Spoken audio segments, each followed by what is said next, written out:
Hi guys, and welcome to the tutorial. Today I'm going to demonstrate how to draw a loop through your knitting. This is a technique where you insert your needle into the fabric of your knitting and then draw a loop through to create a stitch that sits on the surface of your work and has a really interesting decorative effect. I like to use this particular technique to work a flower stitch, but there's a lot of different ways that you can experiment with it. So I will show you how to work a flower stitch to start with. Your instructions for this will read something like as follows. Insert right hand needle into the third stitch down from the second stitch on left hand needle. Wrap yarn around right hand needle and draw a loop through. Leave loop on right hand needle. Knit 2. Insert right hand needle into same stitch and draw through a second loop. Knit 2. Insert right hand needle into same stitch and draw through a third loop. So we'll see what that looks like. I need to count which stitch to insert my needle into.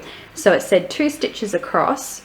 This would be the first stitch on my left hand needle, which makes this one here the second stitch. And then it also said 3 stitches down. So we count this row of vertical V's that are here. This would be the first stitch. This would be the second stitch. So then this is the third stitch. This is what I want to insert my needle into. And to insert, I literally just poke my needle through until it comes out the other side.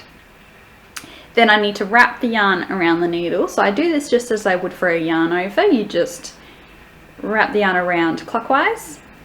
And then with a little flick of the needle and the wrist, I want to pull this through to the right hand side of my fabric. So you just do a little sort of twist motion to bring it through. Then my pattern has told me I want to keep this loop on the right hand needle and then knit 2.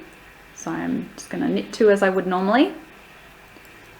Then it says to insert my needle into the same stitch again. You can see which one it is. It's this one here that's being slightly distorted by the first loop that was drawn through. So once again, poke the needle through, just twist it around to be able to do that. Wrap the yarn around and draw through our second loop. So you might be able to start to see what's happening. I'm staggering where I'm pulling the loops through to create a sort of fan shape. Then it says to knit 2 one more time and draw through a third loop. This is where it starts to get a little bit tricky. I can use my needle to do that. I just need to make sure that I hold the stitches with my thumb to be able to twist the needle around and insert it into that stitch. Wrap the yarn around and then draw through a loop. Or if you find that a little bit tricky to do, you can grab a crochet hook to help you out with that. You can actually use a crochet hook for any stage of this stitch, but I just like to use it sometimes for the third one. So instead of inserting the needle, you just grab a spare crochet hook and poke it through that stitch. Wrap the yarn around clockwise and pull it through. So you might just find the crochet hook makes that a little bit easier because it's able to grab the yarn for you. A couple of things to keep in mind with this stitch. You've got to watch out that you don't pull your yarn too tightly. If I do so like this, you'll see that it really starts to distort your knitting and your flower won't sit nice and flat. So make sure you just give it a little bit of ease so that it sits nicely. And the other thing is that for every loop that you draw through, you're creating an extra stitch. So unless you're wanting to increase your knitting in this way, you need to make sure that you then decrease those stitches on the next row or round, and your pattern will tell you how to do that.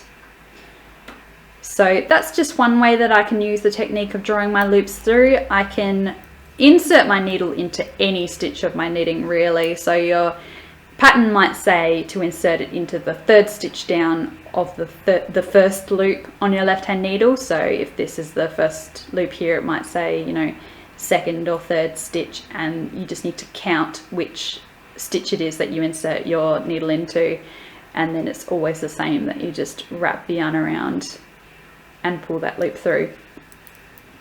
So there's just a couple of different things that you can do with this technique. Thank you for watching, and if you have any questions, please feel free to leave them below.